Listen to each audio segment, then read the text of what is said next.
Wake Up with the Sleeper Boys podcast, hosted by me and my brothers Bill and Dean. In this episode, we get into what we saw over the weekend. Can you end a fight using a WWE finisher? Of course, Dean's conspiracy theory of the week, and the latest edition of Bill's Balls Games. Dean Dalday, how's it hanging, brother? I don't appreciate that, but doing pretty good. Do you want me to just go straight into my weekend, or? Yeah, that's okay. I had a pretty good weekend. I didn't do a whole lot because of the weather and whatnot, so I couldn't do my weekend golfing. Watched a couple of movies over the weekend. Still haven't gotten to Oppenheimer yet. I've been just Debbie Does Dallas Part 1 and 2. It was actually Backdoor 3. The Reckoning. And I haven't gotten all the way through it yet. Yeah. I was finished before the movie finished. Still got an hour and a half left in the old movie. I started it and then I was done. So they hadn't even gotten anything yet. We'll get there. We're just talking. I figured it's a long base. I need to hear it, you know. Speaking of which, though, I did hear the story of this girl that is she's currently bottling her farts and selling them online to people. Really? For $40 a pop, and I guess she's guaranteeing freshness for up to like 30 days. That's a real story. She also, I mean, I think people have also heard of, like, you know, some people like selling their bath water and stuff, and that's definitely the type of business she's running. But I just thought it was funny that there's no end to that. I just thought it was funny that she was bottling her farts and people are buying them. What if we did like a catfish account and we sold our farts and bath water?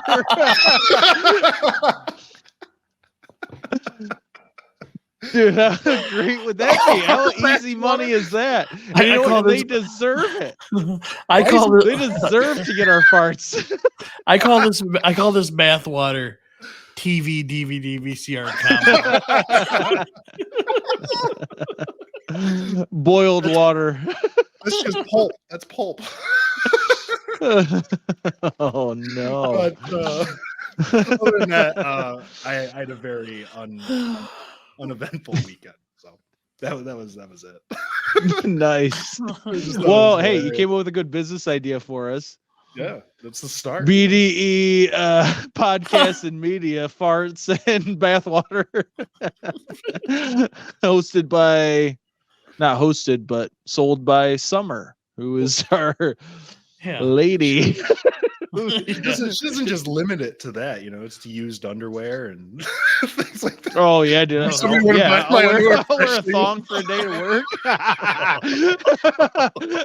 Ship it off. Let me go. I'll wear it backwards. So let me go golf 18 real quick with a thong on in the middle of July. So they get my full back sent into the front, and we'll get repeat orders. Like, oh There's my some goodness, real freaks out there, man. The musk of this lady is amazing. It's incredible. There will definitely be some subscription cancellations as well. Like, could you imagine opening up like, we're sending out freebies to people, like, here's a sample. Here's just a little taster.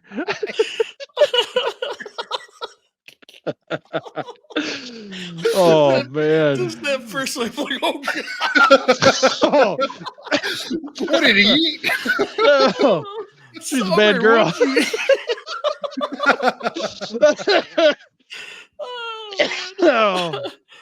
Oh, that's awesome. Wake up!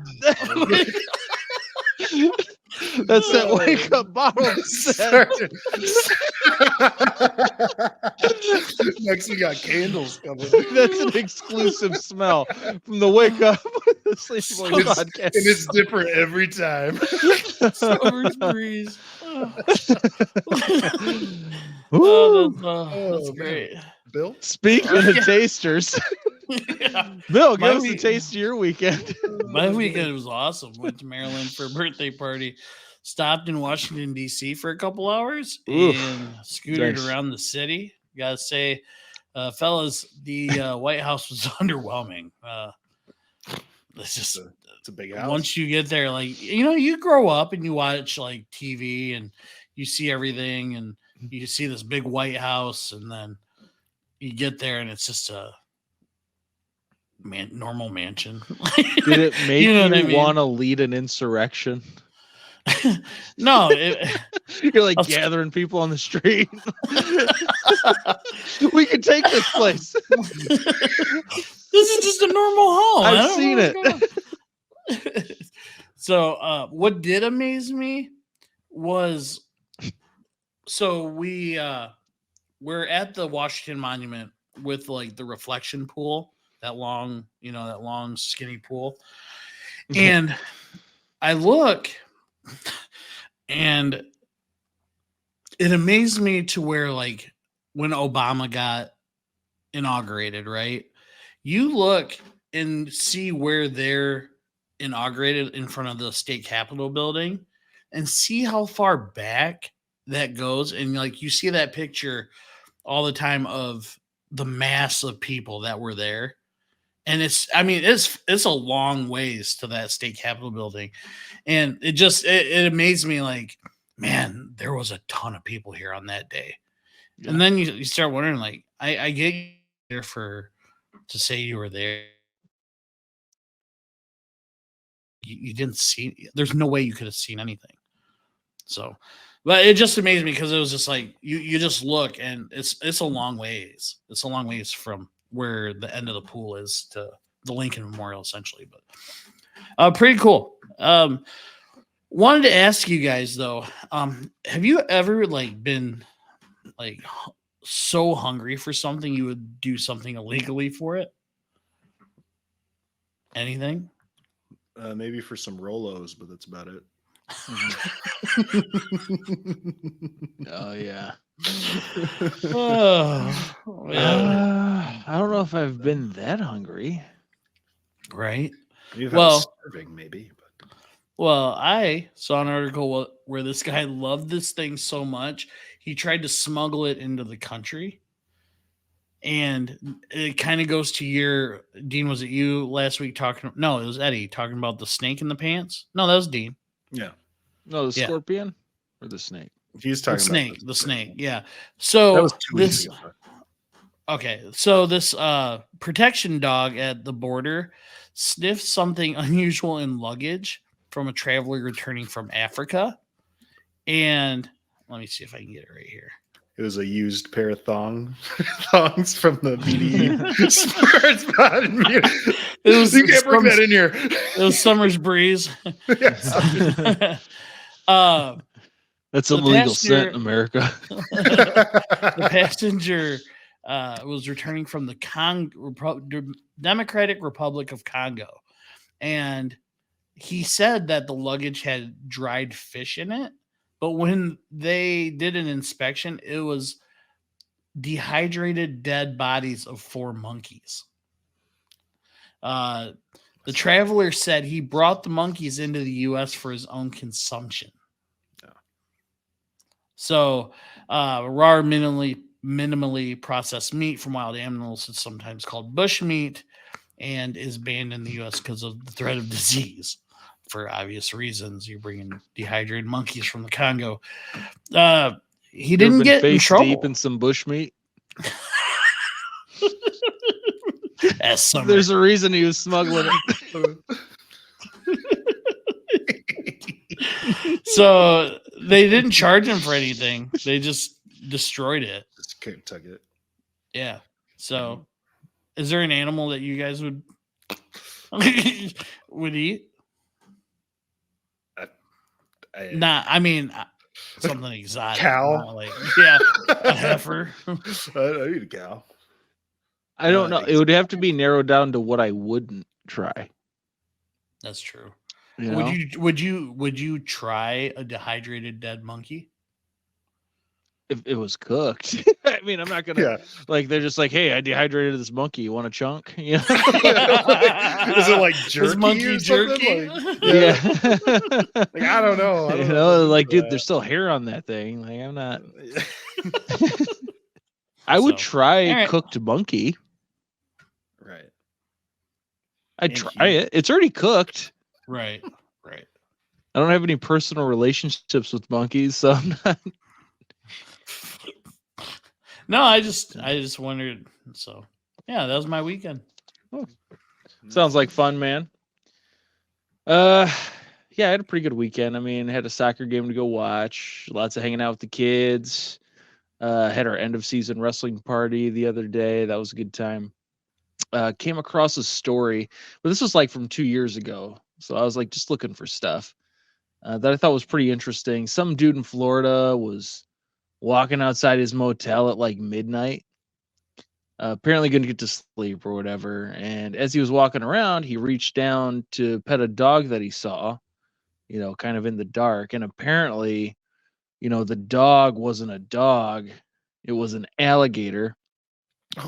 And the gator bit a chunk. This is what they said in the article, a chunk out of the guy's leg. Okay. It made me kind of think of Bill when you used to be super afraid of dogs. Didn't you get chased down by a dog and bit like when we were like really young? Yeah, no, it's funny you bring that up because I just told Kate the story. Yeah, I was just walking home from school and this dog came out from the house and just. Dude, you had to have been like what, first grade? Yeah. Yep. Yeah, because I was 3 houses down from the Smallies.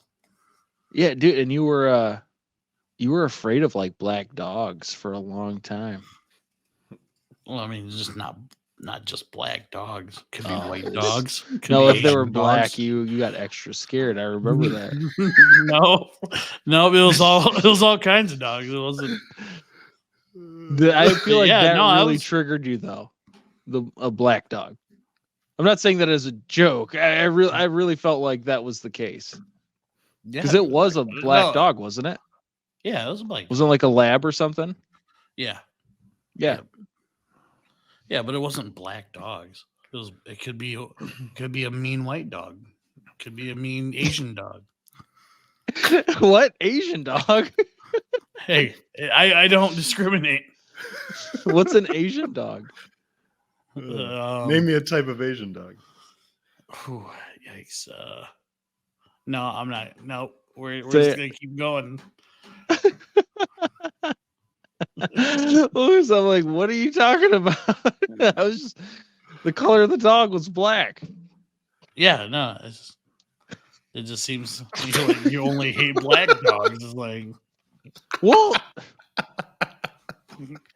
hey man, that's just how I remember it. Yeah, I'm sure. No, I just thought that was great. It just made me think of that. Was he drunk? Was the dude drunk? Dude, who knows? All right, so the dude was, it's a Florida story. Mistake that? At midnight in the dark, he thought it was a dog. They didn't say he was on drugs or alcohol, which he could have obviously very well been. I feel like outside of the motel he was staying at. And so midnight outside a motel in Florida, you might be pretty messed up. Yeah. I mean, you'd have to get pretty low to pet the alligator. I said it was just in the dark, and it just. Well, why is he going just up sitting to a random dark figure in the? I think the way I imagined it is he was just walking, and then like got close, like all of a sudden was like in reach distance, and thought, "Oh, it's a dog." Reached to pet it, and then got a chunk bit out of his leg by an alligator. I mean, he kind of deserved it at that point. I mean, I don't know, man. I'm sure that alligator was thoroughly enjoying his chunk of leg, just like you can enjoy many bites of delicious chunks of food at the one and only Adobo Boy. Yes, I love Adobo Boy. Adobo Boy loves me. Adobo Bill, some would say. Yeah, I'm not Adobo Man. But Adobo Boy, delicious Filipino cuisines, the official sponsor of not only BD Sports Talk podcast, but Wake Up with the Sleeper Boys podcast. Haven't talked to Ace yet about the whole second episode, the second podcast, but I'm sure he would enjoy listening to this ad because we, three brothers, proud Filipinos, love a good Filipino meal. And Adobo Boy delivers just that with their amazing food, amazing vibes that I say in every episode are unmatched in the food industry. Not only do they have delicious food, they also go against the grain of a traditional restaurant and tinker with their menu to bring you an amazing variety of Filipino cuisine. Their menu rotates weekly, so there's always a reason to come back to try more authentic Filipino food. But one special little dish, but it's not little, it's big. It's that Red's Pork Adobo Bowl. An iconic Filipino dish, iconic Adobo Boy dish. Dean, you're the only one that can tell us how delicious this bowl is. It's so good. It's tender braised pork in soy sauce and vinegar. I said that wrong. It's tender pork braised in soy sauce and vinegar. Comes on a bed of rice with Jackie's achara or a papaya salad, and with a few slices of cucumber on top. Personally, I eat it separately as recommended by Ace, but it's definitely worth getting two to try out for yourself. Oh, yeah. I mean, get three, right? 5, 3, 4. Get lunch for the week. 5. You know what I mean? One bowl will fill you up. 2 will make you really happy. Well, that's not all you get, though. No, but if you're into trying new and different food and would just like to stop to eat some amazing adobo, get some sweet vibes, stop into Adobo Boy, where owners Ace, Jackie, and Red are amazing people who genuinely care about your experience there. Eddie, what do they get? Oh, well, what don't you get? That's true. Yeah, you know, I'll tell you what you do get. Yeah, I'll tell you what you get for sure. One, incredible food. As described by Dean.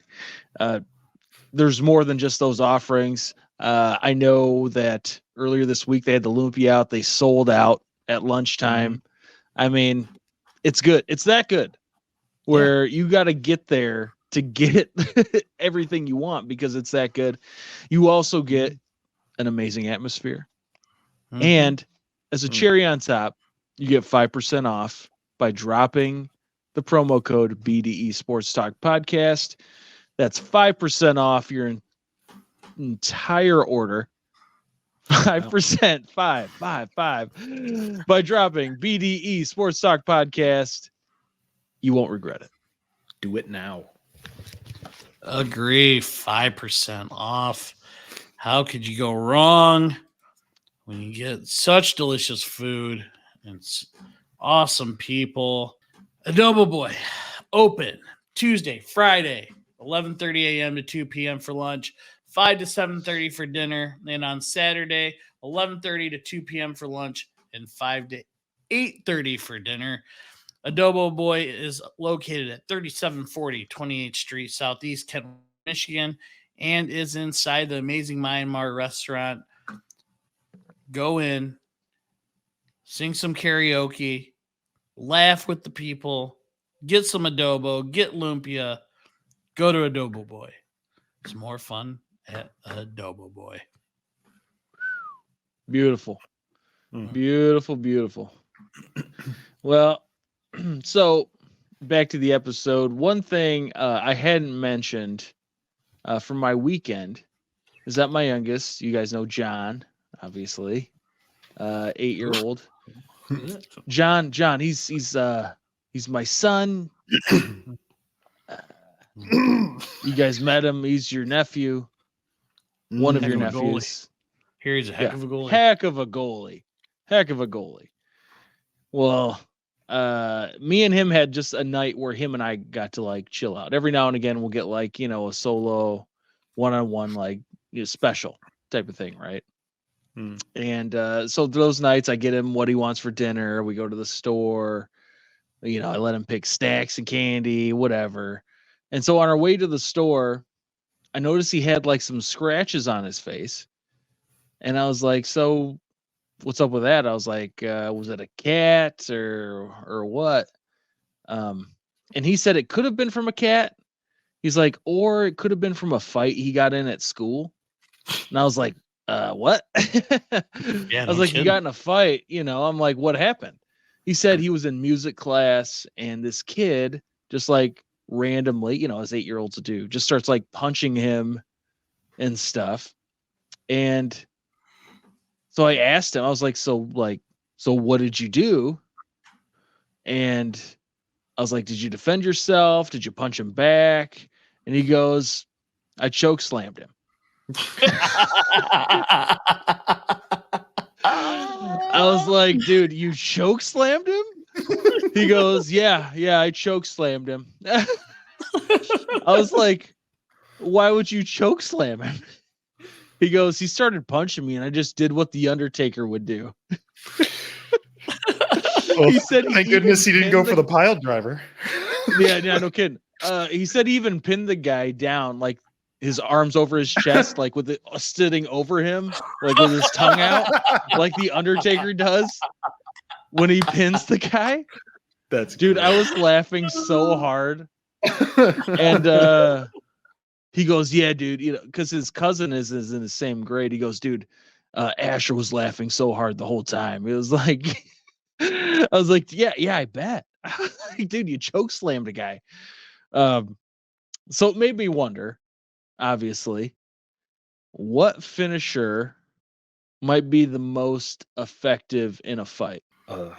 Well, it depends, I guess, because there's a lot of them that could be pretty effective, I would say. Like you got, like, for sure. Could you imagine somebody giving you the sweet chin music? Just just done. That's true. That's one of the more legit ones because you've seen like people get knocked out with kicks in cage fights. Pretty. But I would say my favorite one would it might be. I mean, I wouldn't be surprised if all of us agreed, but it would be the pedigree, the old pedigree where he holds the arms and doesn't let them go before they hit the ground. He just straight face to ground with your whole body weight on top. That would be insane. If somebody could pull that out and kick somebody in the stomach, like, oh, and then he wraps them up, just pedigrees them straight to the ground. That'd be awesome. Oh, well, yeah, for sure. I can only hope that he's doing it to one of my friends so I can make fun of them at a later date. Oh, dude. Not right then, because it'd be too soon. But in a couple of weeks, oh yeah, I'd be like, dude, remember that guy pedigreed you? It'd be freaking awesome. But yeah, I would say the pedigree. The most realistic? However you want to take it. Or effective. Most effective? Yeah, I mean, the pedigree would be one. I would choke slam, obviously. Choke slam would be one. Depending on how things happen, an RKO would be sick. I think it would hurt you more than the first. Like, my back. Yeah. Full extension RKO. Well, it all has to work out perfectly. Right. Like even for a pedigree. Right. Like the guy's not just gonna extend his legs out and let him go full face first. Right. He's still gonna be bent while you're trying to like force your knees and crotch down on his head. Most realistic would probably be the rock bottom. I mean, you could hit it. I'd say it's sweet chin music. People 5-knuckle shuffle. I mean, what do you got? I don't know. Personally, obviously I got to roll with my boy and go choke slam as one of the top tier ones because it worked. Yeah. I was gonna say. And again, like you guys, I always joked about how devastating a pedigree would be. Like if you could fully hit one in a fight, like that'd be amazing to watch, to say the least. But like a tombstone could kill a guy. Yeah. That got serious quick. I mean, could it not? Or what about a Yeah. pop-up power bomb? Somebody running at you. They run at you and they jump, and you're like, "Oh, it's perfect time for a pop-up power." Like a power bomb, you could hit in a mat in like a fight, Possible, right? Like inadvertently, and not like perfect between like where their heads between your legs. But like, say they're running at you to tackle you, and like you stop their momentum, and you could legit pull off a power bomb. Spear. Yeah, but that's just getting tackled. Yeah. Nobody's getting knocked out on a spear. F5. Unless you hit your head. Bust out an F5. Yeah. I mean, that could work if you keep their head under your arm like that and like drive it into like cement or something. What about like an RVD rolling thunder? They're just on the ground like, oh. John loves to do a frog splash. I'm wondering, and he's got a pretty good one on the stuffed animals, as you'll do as a kid. You line up the pillows and the stuffed animals, and you give him the business. He doesn't have a little brother. Got it. Well, yeah, I mean, that works out way better. A Famouser. I was gonna say, you ever get Famouser before? That could be effective. It could be. I'm surprised. Surprised around. If somebody's tripping, like a DDT, I mean, a Boston Crab would work in any scenario if you can get them turned. If they're on their belly and you got the legs, put the walls of Jericho on them. Get that knee in their spine. How embarrassing, dude. Somebody is like torturing you with the walls of Jericho out in the street. Come on, baby. Oh man. I don't know. It was funny to think about because I know we've talked about it a little bit over the years, right? But they're fun to think about. And some scenarios, not as fun to think about. But you never know when it comes to Dean's conspiracy theory of the week.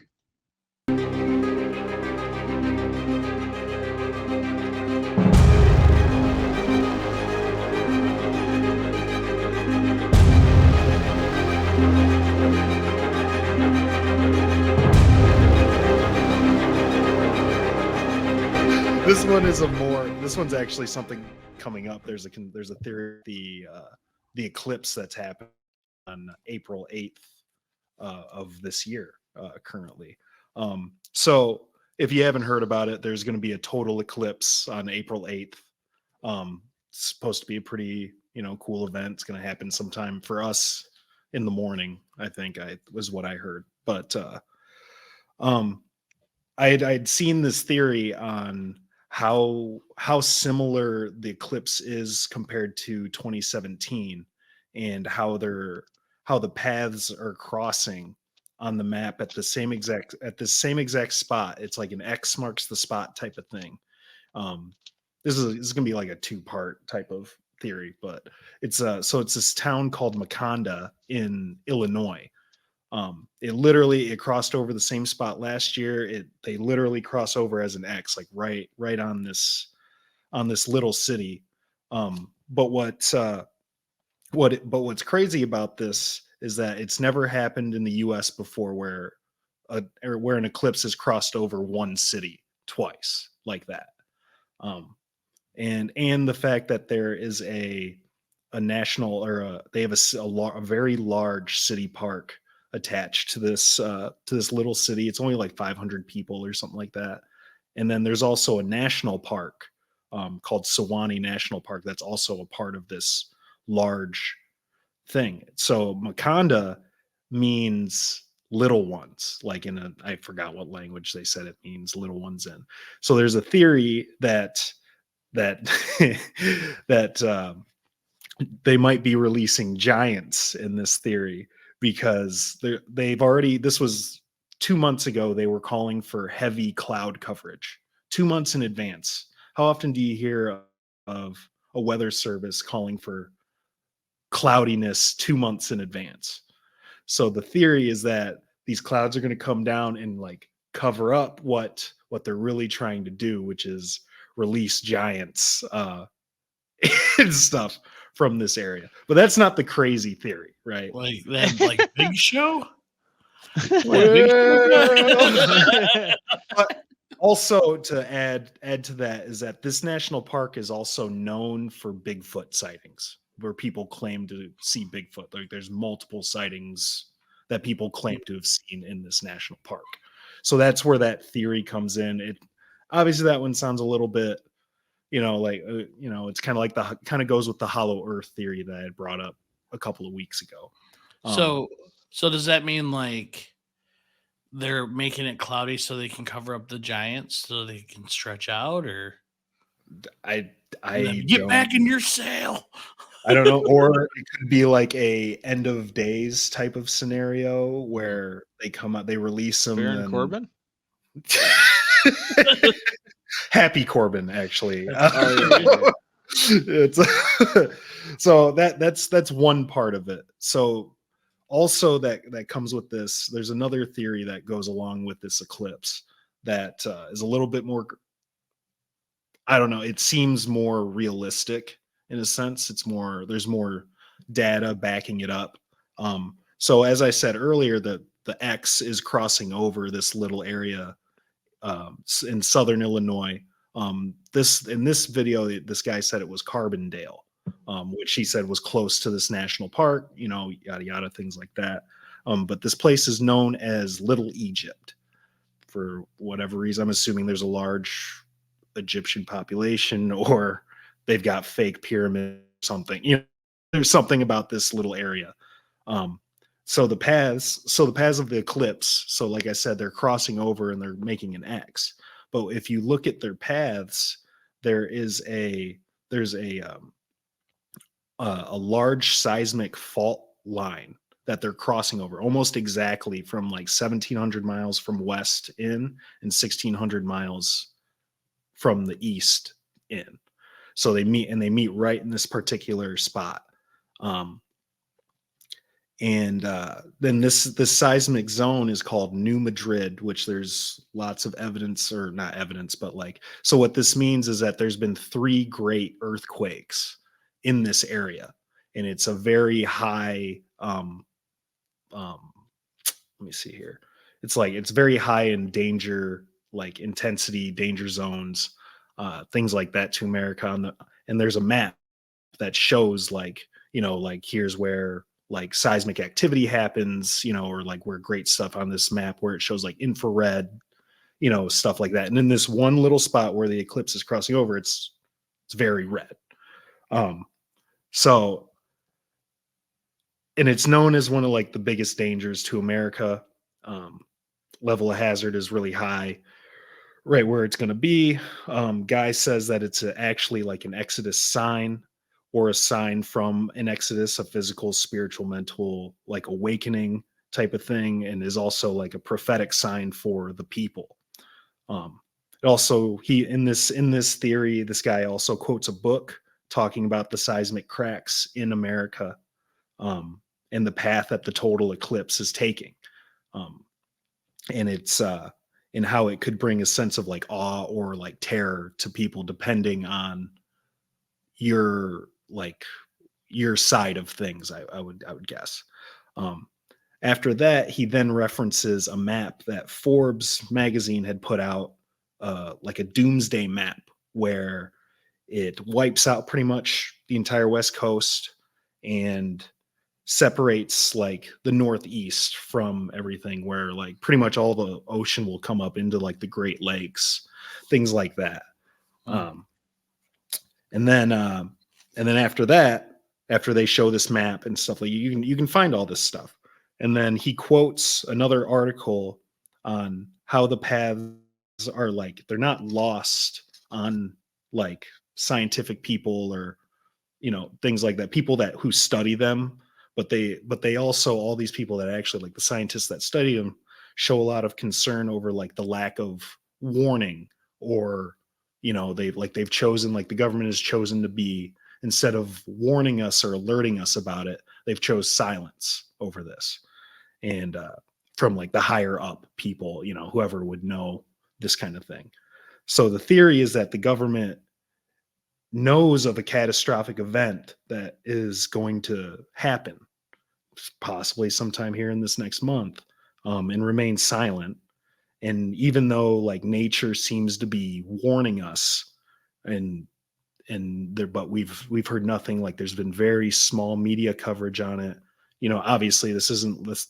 It's a conspiracy theory. So like obviously not a lot of people are paying a lot of attention to it, but there's a lot of scientific data that actually kind of goes with it. And then the question really comes down to is like, are like the people ready for something to like that, like giant seismic earthquake that just completely wrecks everything? And that's where, and there's also other theories that go along with that, where with that eclipse, where it could be like almost like like when I said the spiritual mental awakening, it could be like a second coming, or something like that, where God would judge the high up families. Like there's 8,000-year-old families, like lineage in the world, and where they would be judged along with like the Pope and like the kings of whatever, you know, something above what any of us would know. And that will determine like what will happen, like how they've been, you know, as a unit, like as they make the world go round, essentially. So a lot of kind of a scary thought, you know what I mean? Like, it's just like, I mean, what if, you know what I mean? Because there's theories on this, and there's no awareness on like, even if it's not because of the eclipse, but just in a general sense of like these seismic cracks that are going through America right now currently. And there's no real like data about it. Like this was the first I had heard about it, you know, about these cracks that could possibly do whatever. So that so maybe the total eclipse isn't going to be as cool as we all think it will be. Conspiracy. Yeah, well, yeah, that's crazy. I don't know how much I like this segment anymore. You asked, you shall receive. But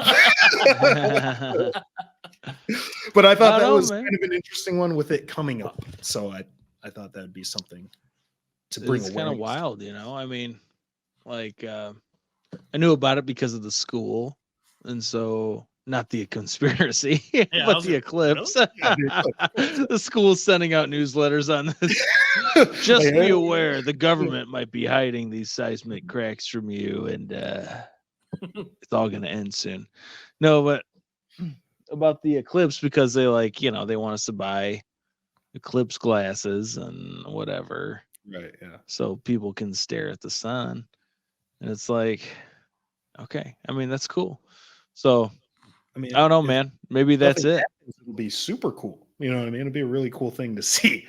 But, you know, if something happens, not gonna be well, so yeah, cool. that'd be real bad. It would not be fun. That's all, you know. Yeah. Yeah, I remember one eclipse where I was in school and you had to look at a box. Yeah. No ending to that story. I just remember that. I don't know. It was really just a project the teacher gave Bill. And he had to stare at a box. Like, if we can just get rid of this kid for like 20 minutes, that would be. Hey, Bill, go look at the box. They sent the janitor out behind me. He's just like, yeah, he's just crossing his hands. Yeah, Oh man. Well, pretty good, man. Another wild conspiracy. I've actually got one for you. Oh. There's a conspiracy that there's these two brothers are grilled every week during another rousing edition of Bill's Balls Games. Bill, take it away.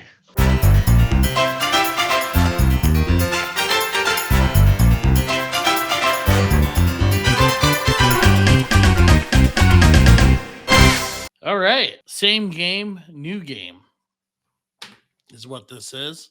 I will show you. I found a little treat for us here. Let's see if I can do this.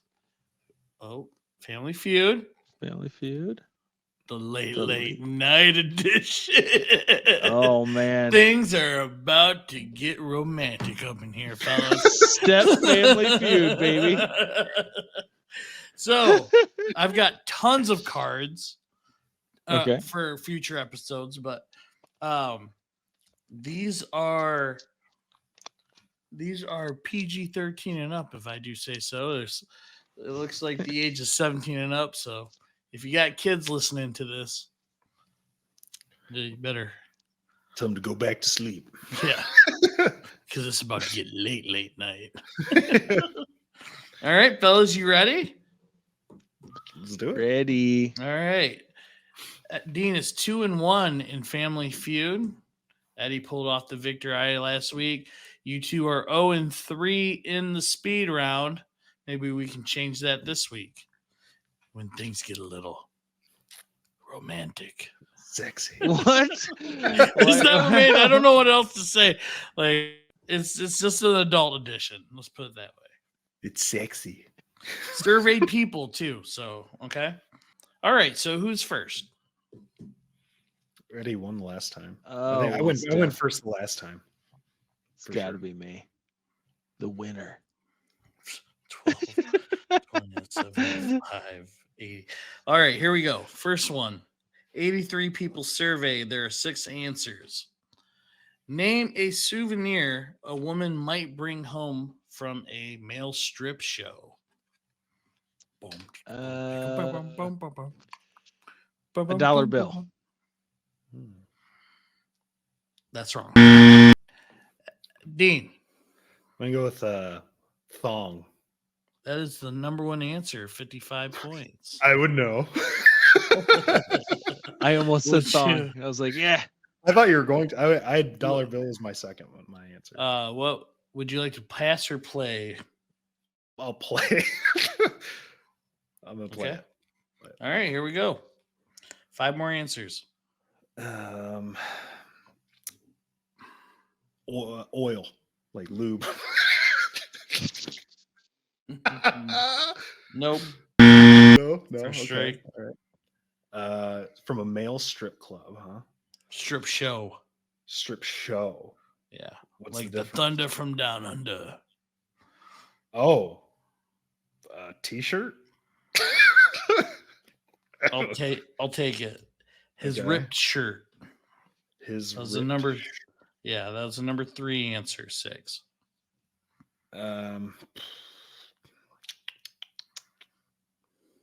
Chicken wings. You can get food at these places these days, you know. Take it home with you, take a little souvenir. One more straight. Okay. I'm trying to think of what you from a show. Just a shirt. Yeah, remember these people are surveyed too, so it's like right. You know, a souvenir cup. Mug shot glass. I'll take it. Number 5 answer. 5. That was a shot in the dark. I feel like you're gonna win this one, Dean. I'm trying to think of the merch here. What could you sell as merch? Bow tie. Number 2 answer. Damn it! That was the one I had. All right, you now have 2 left. The number 4 2 left, and the number 6 answer. Yep.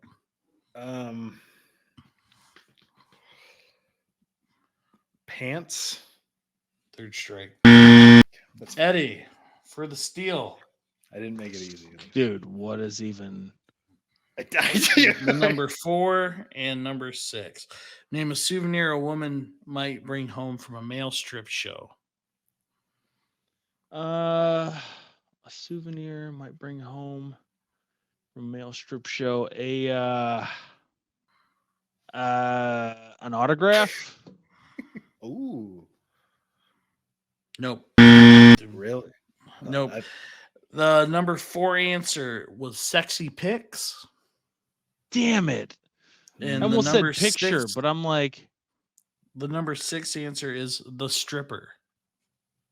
Oh. dude, I was holding on to bow tie the whole time. That was a shot in the dark for me, man. I just was like Chippendales. Yeah, well, yeah, that's what I thought. All right. Chris Farley. So, Dean, you're up 74-0. According to this game, rounds 2 and 3 are double points, which is like the normal game. So, all right. Round 2. Why are you Dean? saying it like that? It's not our fault. It's your game. It's not Dean's balls games. All right. Women love big diamond rings. What do men love that's big? There are 6 answers. What do men love that's big? Truck, car. That is the number 2 answer. Ooh, left it open. Come on. Boobs. Number 1 answer. Oh, man. Pass or play. You got 4 more to go. I'll play. Okay. I don't even really know. A house. Number 6 answer. Okay. Eddie, women love big diamond rings. What do men love that's big? Food, like a steak. First strike. Eddie, women love big diamond rings. What do men love that's big? Booties, butts. Number 5 answer. Forgot this is a late. So yeah, late. So I would have said have boobs 2 regardless. more to go. 2 more to go. I just know that's what people are gonna say. Nice. What do men love that's big? We love big swimming pools. No. I don't know if you can hear me or not. Oh, there we go. There you go. 1 strike left. Big. You got something in mind, don't you, Dean? Not that's gonna be don't right. you? Not that's gonna. It's not gonna be right, but big prizes. 3rd strike. For the steal.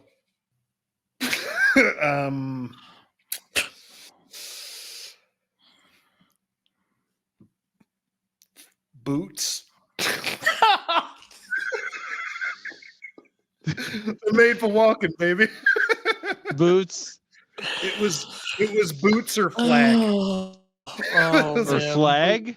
Yeah, those are my 82. 82 plus 82 is 164. Yes, sir. The number 3 answer was TV screens. The number 4 answer, check/bank account. Yeah, that would have been a tough one. I heard boobs and butts, and I couldn't. That leads us to say thighs. That leads us into the last round. Anybody's game. 4 answers. Here we go. We asked 100 married men. Name the sexiest thing your wife owns. Oh, my first? Well, yeah, I just went first. Oh, yeah. Number Lingerie. 1 answer. Pass or Yeah, play? I'll play it. Sexiest thing the wife owns. How many answers are there? 3 left. There's only 4 total. Yep. That sounds sexist, man. An apron. Boom, boom, boom, boom. That's kind of hot. I don't know. Dryer. Name this. First strike. You say the question one more time. We asked 100 married men. Name the sexiest thing your wife owns. So these were men that were answering. Men were answering. Married men. Mm-hmm. Sexiest thing she owns. Dress. Another answer. It's clothes / lingerie was the number one answer. Mm. Oh, gotcha. Clothes / A lingerie. huge category. That's just a perfume. Straight 2.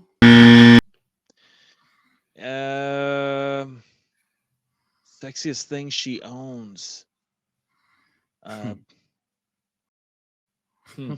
What? Dude, I'm so off on it. It's okay. It's gonna be something silly too. Doesn't matter. I'll just say jewelry. That can't be up there. For the win. Dean. 3.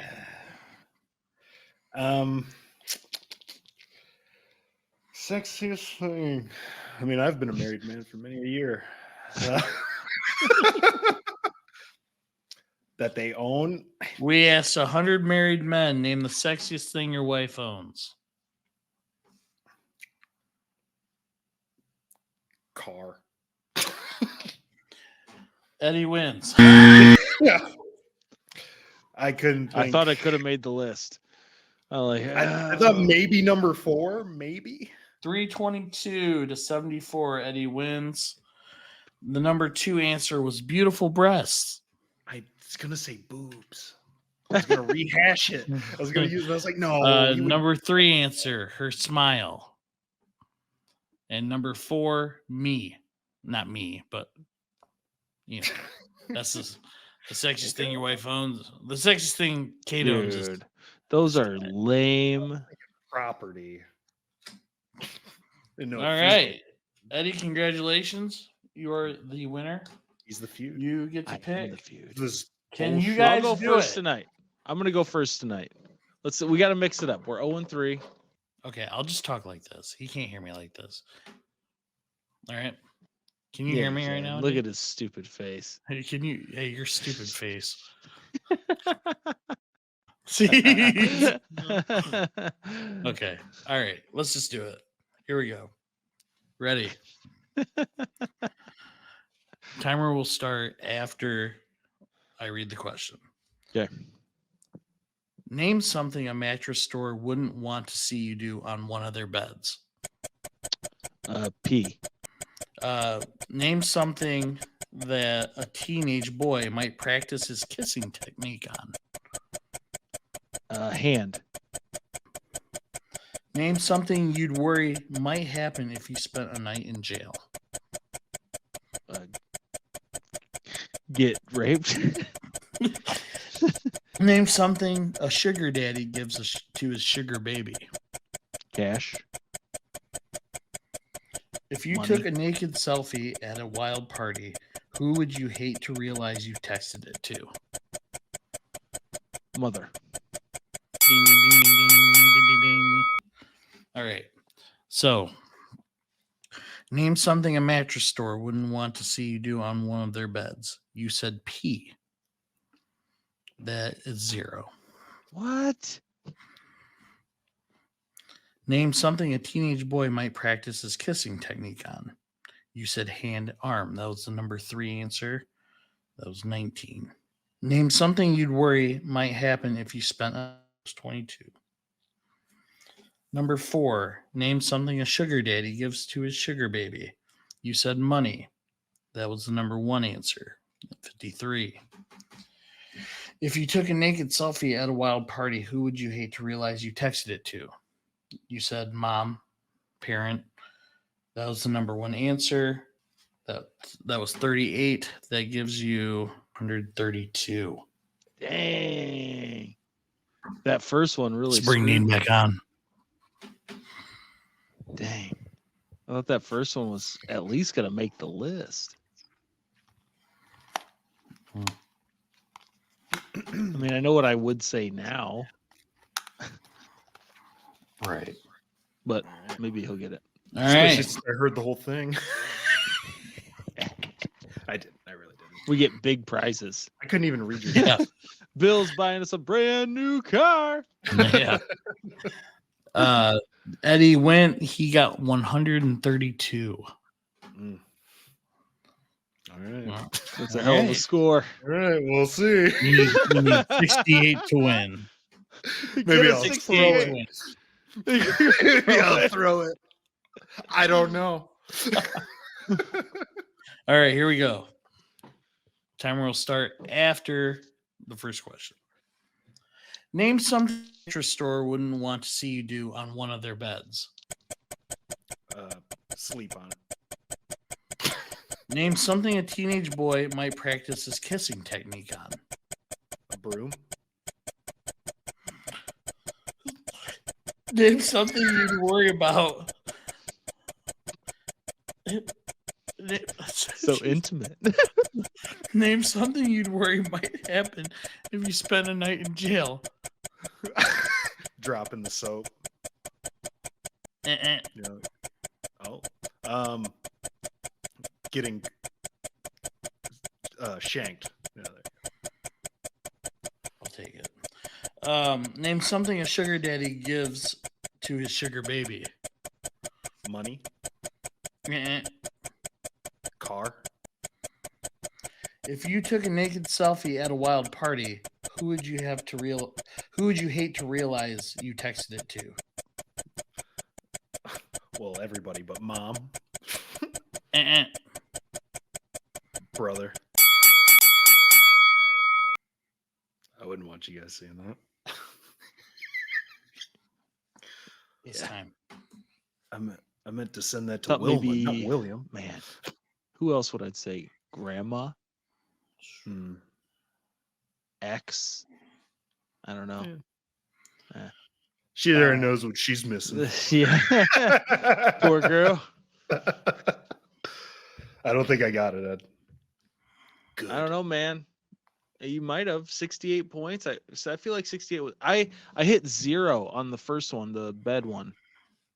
What'd you say? I said P.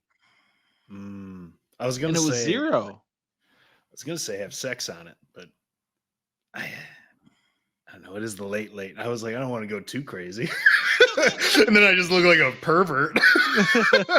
Sex, boobs. We're probably balls. so close. We're just like a 199, isn't it, Bill? We got it by this. He's crunching the numbers. Crunching the numbers. Okay. You need 68 to win. First question. Name something a mattress store wouldn't want to see you do on one of their beds. You said sleep. That was the number 2 answer. That was 16. Jump. Number 1 answer was score / have an orgy. Oh. Thanks a lot, Dean. Dean said P, or Eddie said P. That was not on there. Should have been. Name something a teenage boy might practice his kissing technique on. You said broom. What? Does mop count? Is there a mop option? Or? No, there's not. I was thinking mop, and I said broom. It doesn't matter. It's 0. Oh, okay. Number 1 answer was the mirror. Eddie had hand, which was number 3. Number 2 answer was doll / blow up. Number 3, name something you'd worry might happen if you spent a night in jail. You said get shanked. I counted it as the number 1 answer because it's fight / get beat up. Yeah. Same thing. I was gonna say get cuddled. That was the number 1 answer. Eddie had the number 2 answer with be Bubba's babe. Number 4, name something a sugar daddy gives to his sugar baby. You said car. That was the number 3 answer. Number 1 answer was money, which was Eddie. Number 2 answer was jewelry. And last one, if you took a naked selfie at a wild party, who would you hate to realize you texted it to? You said brother. or sibling. Right now, you need 20 to win. Oh, dang it. Eddie answered mom and dad. That was the number one answer.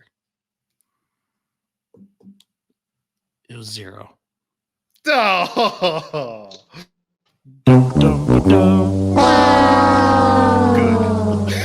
Good. 180. You had 180. Number 2 answer was boss, coworker. Number 3, anyone and everyone. If you had stuck with your original answer, you still would have lost. Number 4 was spouse. 5th was ex, like Eddie said. 6 was my kids. 7, best friend. 8, the pastor. I feel like pastor should be above best friend. Depends who's surveyed, man. 180. I'd much rather one of my buddies see me naked than the pastor. We will play Family Feud until you guys get one of these. That was Bill's Balls Games. Yay! Big balls. Nice work. Awesome job, you guys. Everybody out there, please make sure to like, comment, and subscribe. Comment which WWE finisher you'd like to use on your worst enemy, or literally comment anything at all. Anything. That'll do it for this episode of Wake Up with the Sleeper Boys podcast. Take care. Adios, amigos. Here we go.